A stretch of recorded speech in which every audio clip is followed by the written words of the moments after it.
If what we both heard is right, Barnaby is suggesting that Brighton has friends. You allied with Ferdia. Oh. Barnaby pants, clearly unused to breaking phase. It's only temporary. You can't believe that. We had no other choice. We couldn't fund the research on our own. That doesn't matter, don't you realize? We can trust them. They understand us. Ferdia will stomp us into the dust once this is over. We'll have to deal with that as it comes. Once more, they fall silent. Well, this just changes everything. How could he have gone and done that? To what leagues of desperation has this nation fallen? Barnaby, sweating, finally speaks out again. I'm sorry. Crap almighty. What are we gonna do now? With this, Gabriel really isn't a threat at all. Those powerful weapons, and that vicious nation's backing. Gabriel is screwed. The hopelessness settles into me as I realize how out of control the situation has become with one revelation. It looks now that no matter what, there will be killings. Then you ask for a military to keep Gabriel out of suspicion. Yes. Kill two birds with one stone that way, huh? Yes. Cyrus shakes his head, as though the ridiculousness of the situation is simply too much to take. He drops his gun arm, signifying his relinquishment. President Barnaby. He looks at me like he forgot I was in the room. I probably don't need to tell you how much you ruined us. You're going to initiate an absolute slaughter this way. And at the end of the day, Ferdia will just slaughter us too. I understand your desperation, but I think you don't give Gabriel enough credit. Both pairs of eyes are now on me, and I feel very pressured to speak convincingly. It really is now or never. It's certainly hard living the way we do. My dad works almost constantly, and we really do always have things to worry about, things like starving and all that. You've really got to remember though, if you're about to bite the hand that feeds us, they gave us an opening, and as much as you think it's a joke, we celebrate it for a reason. I'm sure and I'm positive that if you were to just keep fighting for us, then maybe we could change more things. So you're his daughter. I nod hesitantly. Barnaby shakes his head in a slower manner, reflective of Cyrus's earlier emotion. This is just the strangest thing. Well, do you have anything to suggest, girl? Some option I might have missed? Well, no, I don't. I was sort of hoping to appeal to his heart. I don't have anything to offer that he hasn't already considered, I bet. And what with the mistake of his union with the nation on the border, I'm pretty sure there's nothing I can suggest to save this place. Still, he seems to want me to answer, and Cyrus isn't stepping in. Is there anything I think he missed? Obviously not talking to Gabriel. Gabriel hasn't responded. We were right then. Gabriel will use Brighton's actions to justify violent reaction. Mercy. What do their people think?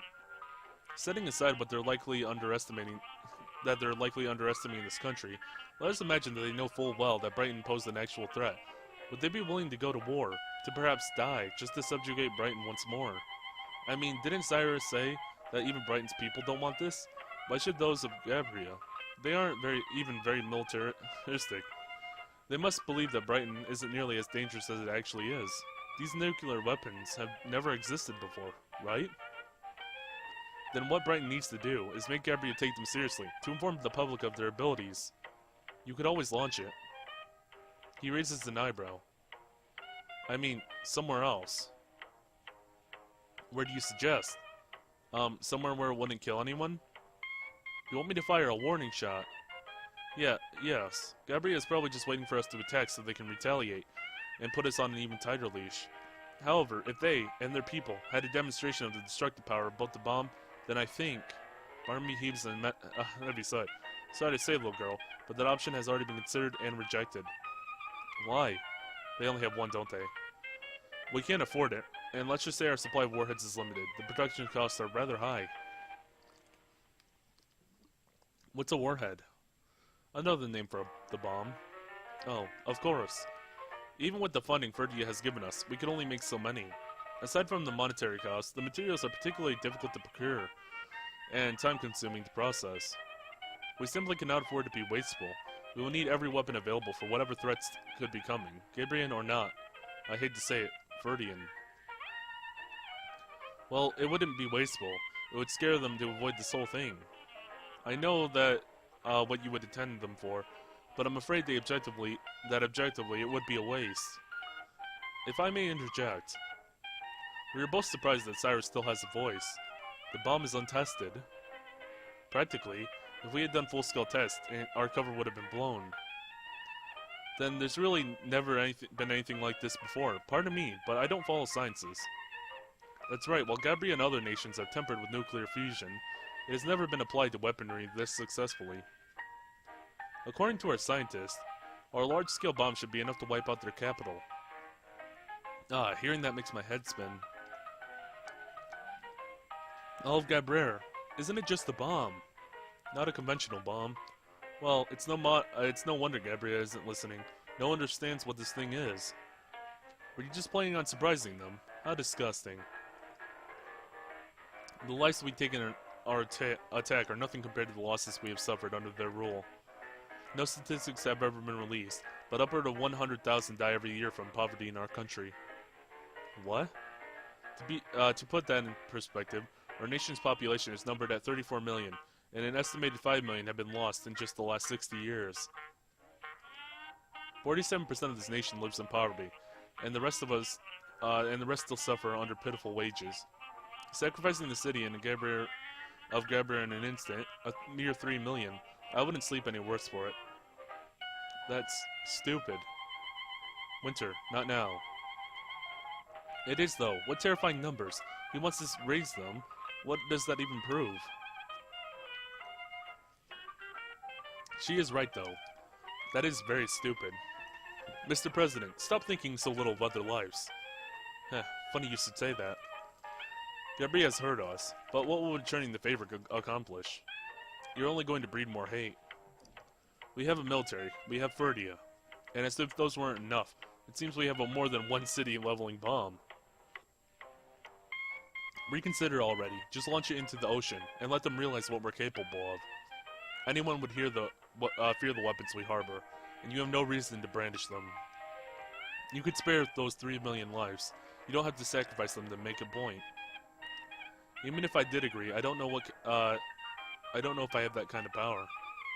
Oh please, don't act weak now. Talk with your advisors, make a new call, and make the Gabrians piss themselves in terror. In the aftermath, I get the feeling they'd be more than willing to talk. Hell, maybe they'll even give us more than what we ever asked for. Just give them that chance. I will do what I can then. Really? The president reaches up and compresses part of his collar between two fingers. Call off the launch for now. We're having a conference immediately. This is an executive command from President Jonathan Barnaby. Call X-374. It's done. We will reconsider the issue. However, we'll need to make the decision quickly, and if it changes from the one we'd already made, I'm frankly not sure how the Verdians will take it. But we can't allow them to control us. I'm not shedding a master just to take a new one. We should not charge headlong into war, just for sights against us. We should retain our identity as Britons. Just as you two. Then we're honorary Britons now. What a badge of shame. Speaking of you two, I'd appreciate if you used whatever way you got in to get out of here. Whatever organization you're part of, well, I just assume that you are, but I think it would be best if you remain anonymous. I would agree. Cyrus turns and walks a few steps before stopping to scrutinize the rug.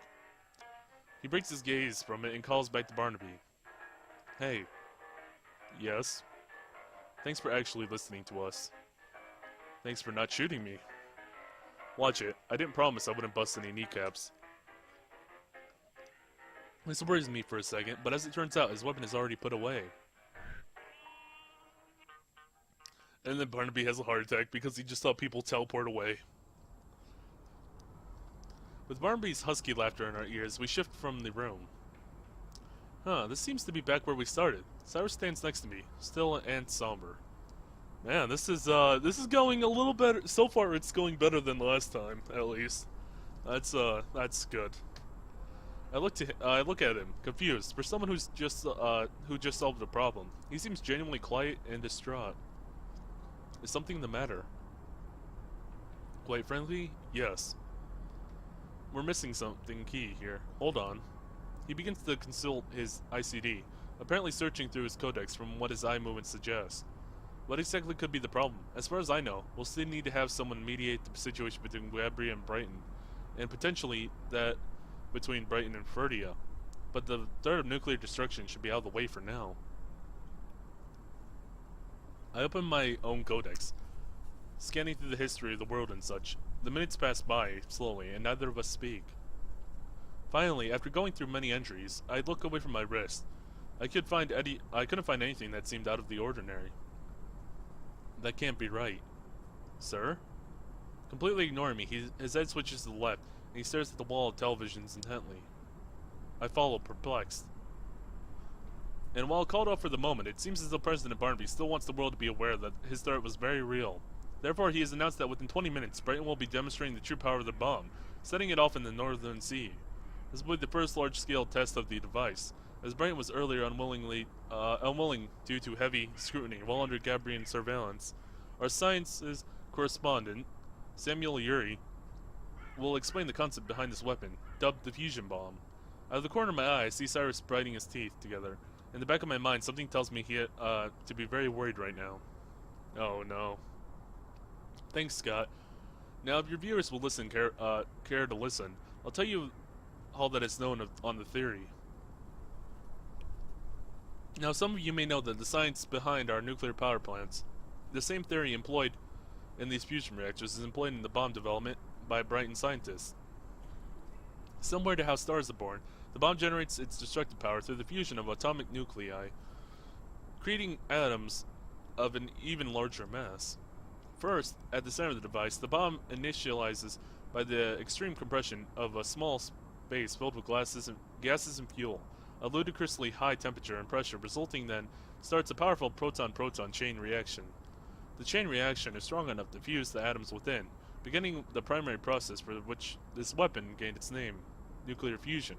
Nuclear fusion releases an immense amount of energy, destructive power thousands of magnitudes larger than conventional weapons. In fact, with enough reactant, the energy released could actually start off a genuine star, or, of course, scientists theorize that there is enough fuel on the entire planet to accomplish such a feat. But I'm blathering. I doubt your viewers even know what I'm talking about. Well, let's start by discussing atoms. Sir, that doesn't really sound like the bomb I read about. Damn it, I should have guessed. This world is a bloody outlier in every other regard. Is this a pure fusion bomb Cyrus had mentioned? Creating stars sounds very risky. Cyrus does not seem to like the possibility, but there's no way that they used enough reactant, right? The person on the screen said there's no possibility of a thing. I open my mouth to confirm my suspicions with Cyrus, but just as I'm about to, I find we're teleporting. Oh. We moved to the president's office in an instant, before I'm even aware why. Looking for the president again. Yeah, this is bad, because it's still the same problem as last time, which took out the entire world. I quickly realized that we came here to stop Barnaby, and both of us immediately start looking around the room in desperation, but find the president gone. Fuck. Stay here, I'm gonna go look for someone. Sir, wait. He rushes out of the room, leaving me there alone to worry. I look out the window, now intensely frightened. Getting the normally cool Cyrus into such a heat could only mean that something absolutely irrevocable is about to happen. In the first place, should we even have to worry? Surely the theories will hold up. Surely that is the case. Right? I stand alone for several minutes, glancing fervently at my watch, and growing more and more agitated as time crawls by. Cyrus returns after 15 minutes. There isn't anyone here. Just a damn receptionist who won't say anything.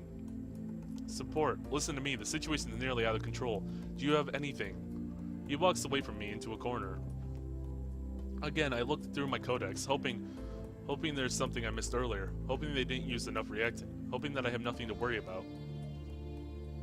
In a few minutes, the horizon is aglow. It must have gone off. I stare into the brilliant hue, pleading to anyone that it will end with only light. But with every passing second it grows brighter, the glass sweats, and the room grows warmer. I stand still before the spectacle, thinking that maybe it isn't over yet. Maybe everything worked out. Cyrus is still somewhere in the room yelling, though, so I think I must face the simple fact. I wanted nobody to die, and now maybe everyone will. Is it my fault? Why did I even suggest anything? But if I hadn't stopped Cyrus, then this would have happened anyway, right? It's not my fault, then. I was just trying to save everyone. I just wanted to make a difference. It's not my fault at all. Cyrus has dived onto me from his corner, blocking the window's light from my view. Is this it? Keep your head down.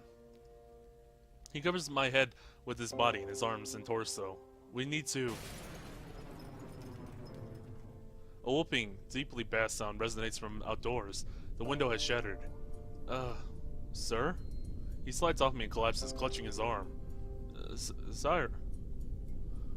I gasp at the sight of where he is gripping. Glass is stabbed through his coat, and blood leaks out from his sleeve. Also along the back there are shards, and his face is contorted viciously. On my knees, I begin to reaching out to him. I quickly pull back. It would only make things worse to touch him. I look out the window that is no longer there. It is not beauty I care to know. No. Somewhere far away I hear Cyrus yelling. We just felt the wave. That's what.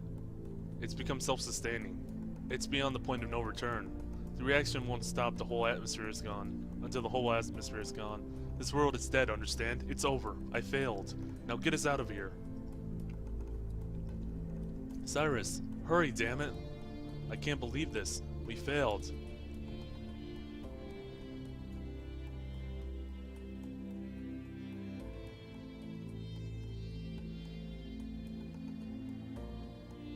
The light becomes overbearing, blistering, and before it can consume us, we're back. High radiation levels detected. Please remain calm and wait for emergency medical personnel to assist you. It even irritated me. Although I escaped? Where is my mentor? The words came out on their own with a spoken earnest. I frantically look around the room until I see that he is right beside me, crumpled in a pile, breathing heavily. I'm here, Winter. Are we going to die? You won't. What? Are you going to die? I don't think so. What happened, sir? The words roll up in my throat as a stone, and I choke as they part from my lips. I have no idea why I even bother asking. Is it really all gone? The world was killed, and Brighton had never tested their bomb, and it seems that they overcompensated. A reaction that strong will use almost any of the lighter elements as fuel. So the atmosphere was consumed, and it burned away in an instant, leaving the people to die. The next and last thing he says is spoken while looking up at me with bitterness and guilt in his eyes. I'm sorry. The pain and ache in his voice strikes through me and my heart thumps. I can't help but to cry. I knew exactly what happened. I saw what happened. I know what happened. To call this realization devastating would not be appropriately poignant of my description. My heart feels as though it's bleeding, broken, and damned. I don't even know exactly what I'm crying over now. Just comprehending this is difficult. It's difficult. It's hard. Crying harder, my molars are scraping together. I grind the lower of my palms into my eyes, trying to hold the flow back. I feel gross all over. I'm sweating cold water and feeling like mud. My stomach turns, and my emotions rise even harder. But didn't we? Something wheels into the room, but I can't see it. I can only hear it. Taking my hands from my eyes, I see people in hazard suits walking towards us, with the trolley in company. One comes near me, and again my words spill out. We're sick, right? We're irritated and sick. You are, and you'll have to lie on the ground to get better, okay? Other people in the room crowd over Cyrus, who decidedly deserves extra attention. Will we be alright then? Yes, it'll be alright. You'll be alright. Just lie down. What about my Winter? We'll be taking him to another room to look after his deeper wounds. Now come on, you just need to lie down. I do so, but fairly reluctantly.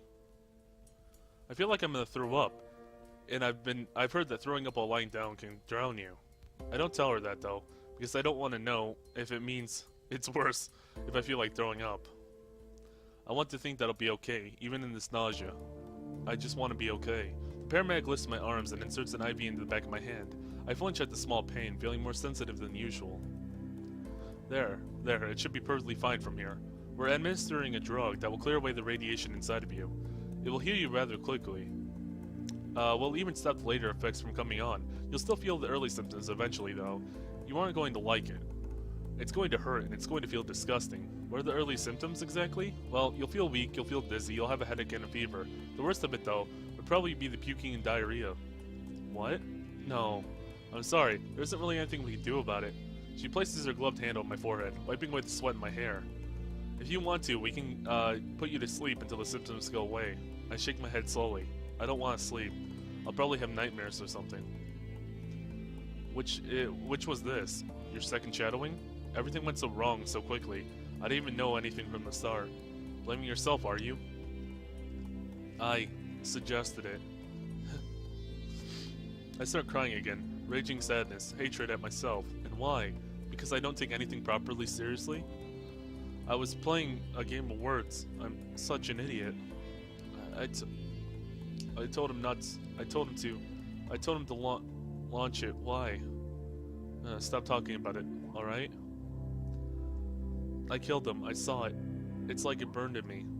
Come on, you need to settle down. I shut up. I want to shut up. Talking puts vomit on my tongue anyway. Can I stay here for a while? Can you speak to me a little? Sure, you'll have to be here for a while anyway. I'll tell you about where I'm from, okay? So she does so, telling me about the northwestern city, where she grew up, the vast fields and stinking meadows, the sheep and dancing breeze. Being from the Centerlands, I don't know the rolling, verdant hills, the grazing animals she speaks of.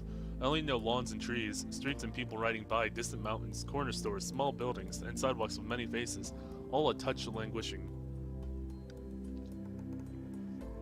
I mostly know my room though, dark and quiet and calming. Familiar and safe. I'm really back, aren't I? Cyrus and I lived. I stopped thinking and let her speak softly, brushing me lightly and calming me down.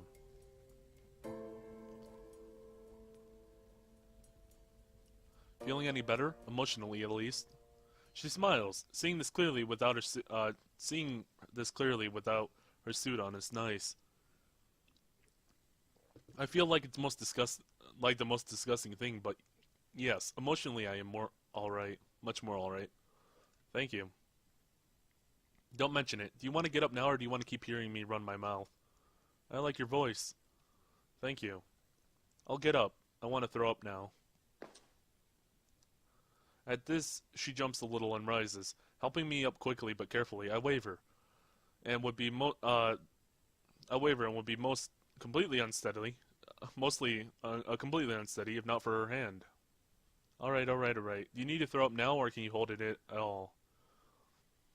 I have been holding it for 30 minutes. She sighs in a manner of defeat. You should have said so. I can hold it a little longer. I can make it to my room. Are you sure? Yes. No, but I really want to go back to my room. It isn't like my room back home, but at least it feels like a proper place to rest. Okay, then we'll hurry on. Before we exit the terminal, I look back at the bloodstains, which indicate where Cyrus once lied.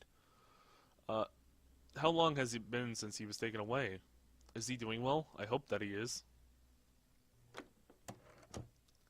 My roommate is at her desk when we arrive, reading it seems. Hey, Waverly. Oh, Winter, you're back. She starts to look up. How'd your thing go? The sight of me, she flinches and looks disbelieving. Oh, cackle. She immediately covers her mouth, noticing that I'm being carried by an adult. I mean... She stares at me for an incredibly long second, before turning to the paramedic and gently placing her book down. Her mouth slowly hangs open as if to try to speak, but she seems unsuccessful. Do you want me to help you to the bathroom? Sure, yes, sure. My caretaker says nothing more and simply aids me further on. As we pass by my roommate, she jumps to attention, starting up from her seat. Is she alright? What happened to her? Radiation poisoning. Waverly shrinks back down into the chair. Don't worry, she's not irritated anymore. The lady opens the bathroom door and sets me on the tiles before the toilet seat. Leaning against the door frame, she looks back at Waverly. She's got the sickness, though. Yeah, I do. Flipping the lid up, I immediately vomit into the toilet, It's almost like it's per emphasis. What happened? It'd probably be better for her to tell you. Anyway, you must be her roommate. Waverly says nothing, but I imagine she's nodding her answer, for the paramedic continues. Good, I'll need you to keep her from eating tonight. Wouldn't it be any good for her in this state? I throw up again with impeccable timing. A disgusting, thick, and saturine spit fills my mouth. When I try to swallow, I feel like barfing. Parting my lips to gas. It just kind of drips out, slimy. Probably making me feel sicker than anything else. She'll be in there for a while, vomiting and things worse. Just keep an eye on her, make sure she's alright. Alright, anything else? If she's feeling really bad, I want you to call us down at the ward with your hall's emergency line. You know where it is, right? Yeah. Alright, and one more thing. You've got to get her a good breakfast tomorrow. Make sure she drinks plenty of liquids. After night, she'll definitely be dehydrated and more than a little starved. I want you to make sure she remedies no matter what. Understood? Okay, I will. I feel the paramedic's gaze turn on me again. It makes me aware that stomach's churning noises. I hurl again. You're positive you don't want anything? Yes. Okay. I'm sure you guessed already, but your debriefing has been pushed back until tomorrow afternoon, in consideration of your state. I'll be leaving you in your roommate's care now. I need to make sure your mentor's procedure's gone well, or is going.